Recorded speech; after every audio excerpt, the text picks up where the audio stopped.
Hello students, welcome back to my channel deep study. तो मैं आपको पिछली 3 वीडियो में अध्याय 3 यानी चैप्टर 3 बंधुत्व जाति तथा वर्ग प्रोवाइड करा चुका हूं। अगर आपने वो नहीं देखा है तो जाकर उसे देख लीजिए। और आज हम पढ़ेंगे हिस्ट्री का चैप्टर 4 विचार, विश्वास और इमारतें। तो देखिए, इसमें ईस्वी पूर्व प्रथम सहस्त्राब्दी एक महत्वपूर्ण काल माना जाता है। तो देखिए, काल विश्व के इतिहास में काफ़ी महत्वपूर्ण माना जाता है। ये क्यों माना जाता है? क्योंकि इस काल में अनेक चिंतकों का उदय हुआ, जैसे बुद्ध, महावीर, प्लेटो, अरस्तु, सुकरात और सुंगतसी। इन सब विद्वानों ने जीवन के रहस्य को समझने की कोशिश की। तो इस ईसा पूर्व प्रथम सहस्त्राब्दी काल को एक महत्वपूर्ण काल माना जाता है। तो चलिए नेक्स्ट टॉपिक की तरफ चलते। देखिए, हमारा नेक्स्ट टॉपिक है जैन धर्म। तो जैन धर्म के जो संस्थापक थे वो ऋषभदेव थे और प्रमुख सिद्धांत है इनका नियतिवाद, अर्थात सब कुछ भाग्य और नियति के अधीन है। यह उनका पहला सिद्धांत था और एवं पहले से ही निश्चित है। यानी उनका जो ये सिद्धांत था उसमें नियतिवाद में ये था कि भाग्य अधीन, मतलब सब कुछ अपने किस्मत के ऊपर है और ये सब कुछ पहले से ही लिखा हुआ है हमारी किस्मत में। तो नेक्स्ट टॉपिक चलते हैं। इसके नीचे देखिए, जैन शब्द, जिसका जो शब्द है वो जिन से निकला है, जिसका अर्थ है विजेता। तो जो जैन धर्म ग्रंथों का संकलन अंतिम रूप से 500 ईसा के आसपास गुजरात के ईस्वी के आसपास गुजरात के वल्लभी में हुआ। जैन धर्म भारत के प्राचीन धर्मों में से एक है। जैन धर्म की शिक्षाएं 6वीं सदी ईसा पूर्व से पहले ही भारत में प्रचलन में थी। यानी जो जैन धर्म था वो 500 ईसा पूर्व के आसपास गुजरात के वल्लभी क्षेत्र में स्टार्ट हुआ फैलना। और देखिए, जैन धर्म के जो भारत का धर्म है वो बहुत प्राचीन धर्म है। जैन धर्म की शिक्षाएं जो हैं वो 6वीं शताब्दी ईसा पूर्व से पहले ही भारत में प्रचलन में थी। उसके बाद जैन परंपरा के अनुसार महावीर से पहले 23 शिक्षक हो चुके थे, जिन्हें तीर्थक कहा जाता है।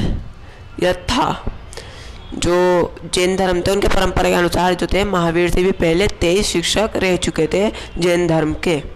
इसके बाद यानी वो महापुरुष जो कि पुरुष और महिलाओं की जीवन की नदी के पार पहुंचा दे, वो महापुरुष को हम शिक्षक कहते हैं।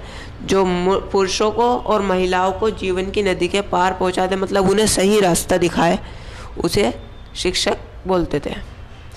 देखिए, हमारे महावीर जैन धर्म के 24वें तीर्थक थे। जो महावीर थे, महावीर स्वामी जैन धर्म के 24वें तीर्थकर थे। जैन धर्म के पहले तीर्थकर ऋषभदेव थे। जैन धर्म के 23वें तीर्थकर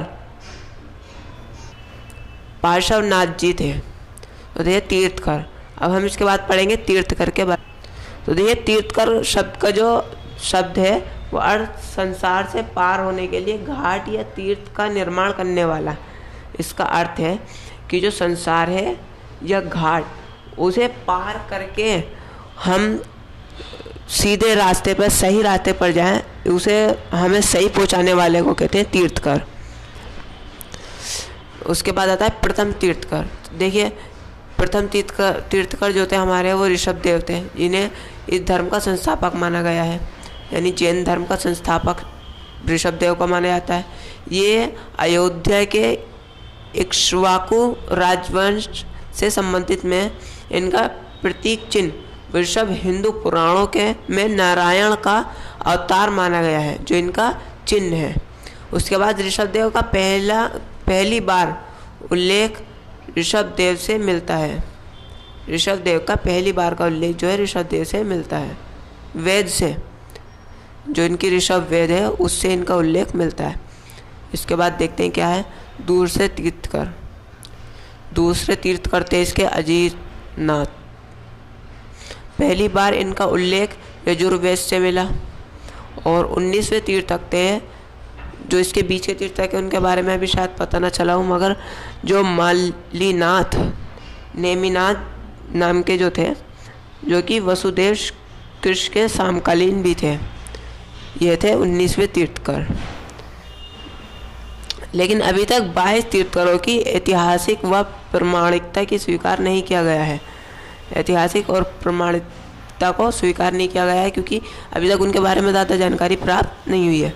तो देखिए 23वें तीर्थकर ये थे पार्श्वनाथ। इन्हें प्रथम ऐतिहासिक तीर्थकर माना जाता है। इनका जन्म महावीर के करीब 250 वर्ष पूर्व काशी में हुआ।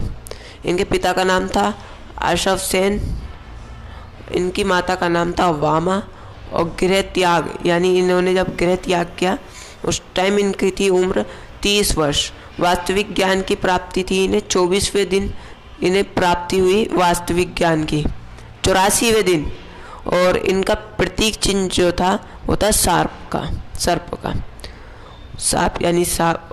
और उपाधि थी इनकी निर्गत, ये इनकी उपाधि थी। तो देखिए निर्गत जो शब्द है उसका अर्थ होता है बंधन रहित, जिसने सभी बंधनों को तोड़ दिया हो, बंधन रहित होता है। देखिए महावीर स्वामी ये हमारे 24वें तीर्थकर और अंतिम तीर्थकर महावीर स्वामी, जिन्हें जैन धर्म का वास्तविक संस्थापक माना गया है। उनका जन्म जो हुआ था वो हुआ था 599 ईसा पूर्व से 540 ईसा पूर्व में इनकी मृत्यु हुई थी। कुंडग्राम में इनका जन्म हुआ था, वज्जी संघ कैशाली गणराज्य में।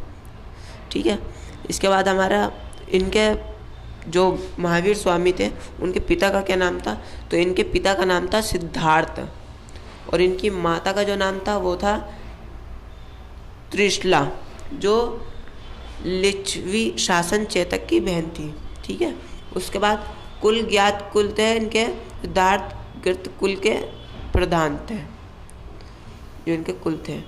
और इनका सवे का नाम था वर्धमान, पुत्री थी इनकी प्रदर्शना। श्वेतांबर परंपरा के अनुसार इनकी जो पुत्री थी उसका नाम था प्रदर्शना।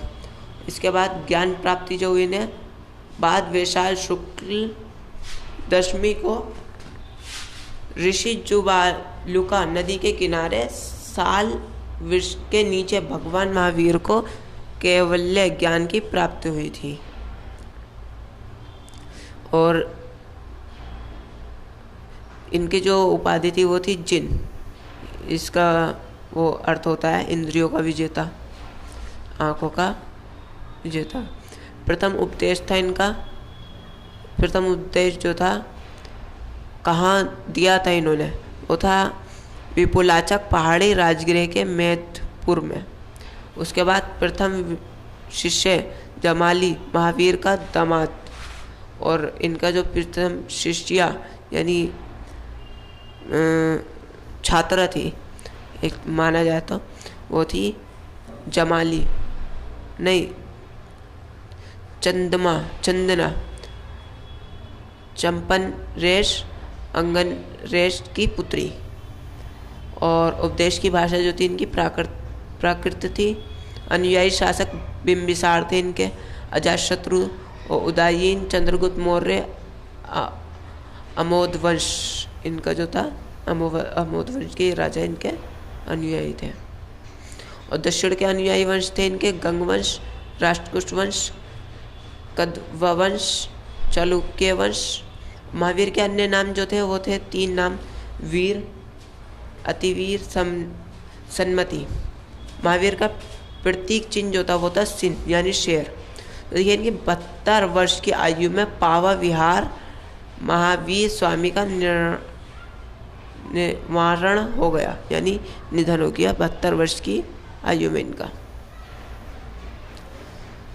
तो देखिए जैन धर्म के उत्तराधान सूत्र का अनुसार महावीर का जन्म पहले ऋषभहत्तद की पत्नी देवनानंद के गर्भ से होने वाला था, लेकिन देवताओं को ये स्वीकार नहीं था कि तीर्थकर का जन्म किसी ब्राह्मण परिवार में हो। अतः इंद्र भगवान ने इन्हें त्रिशला के गर्भ में स्थानांतरित कर दिया। ठीक है, ये माना जाता है, लिखा हुआ है। इसके बाद आता है हमारा जैन धर्म की शाखाएं। तो जैन धर्म की शाखाएं एक है श्वेतांबर और एक दिगंबर। मतलब जो जैन धर्म के लोग हैं वो दो गुटों में बटे हुए हैं, एक श्वेतांबर और एक है दिगंबर। तो श्वेतांबर वो होते हैं जो श्वेत वस्त्र धारण करते हैं, मतलब सफ़ेद वस्त्रों का धारण करके वो उपासना करते हैं। और दिगंबर वो होते हैं जो शाखा के लोग वस्त्र नहीं पहनते हैं और नग्न रहते हैं, जो बिल्कुल नंगे होते हैं, वस्त्र नहीं पहनते, उन्हें दिगंबर जैन बोलते हैं। तो देखिए इसके बाद आता है जैन साधु और साध्वी के 5 व्रत। तो इनके 5 व्रत क्या हैं देखते हैं। तो देखिए यहाँ पे 5 व्रत दे रखे हैं। अहिंसा यानी सत्य, हत्या ना करना, किसी की बेकसूर हत्या ना करना। सत्य यानी झूठ ना बोलना। अस्तेय चोरी ना करना। अपरिग्रह धन इकट्ठा ना करना। और ब्रह्मचार्य का पालन करना। ये इनके 5 व्रत हैं, यानी 5 शिक्षाएं हैं। 23वें तीर्थंकर तक ये 4 थे, लेकिन बाद में कालांतर में महावीर ने इनमें 5वां सिद्धांत जोड़ दिया, ब्रह्मचार्य का पालन करना। देखिए प्रसिद्ध जैन तीर्थ कौन थे। वो पर्वत जिन पर प्रसिद्ध जैन तीर्थ स्थित थे, वो सबसे तीर्थ स्थित हैं। देखिए पहला झारखंड में सम्मेद शिखर पर, दूसरा गुजरात शत्रुंजय पर, और तीसरा भी गुजरात में ही है, गिरनार।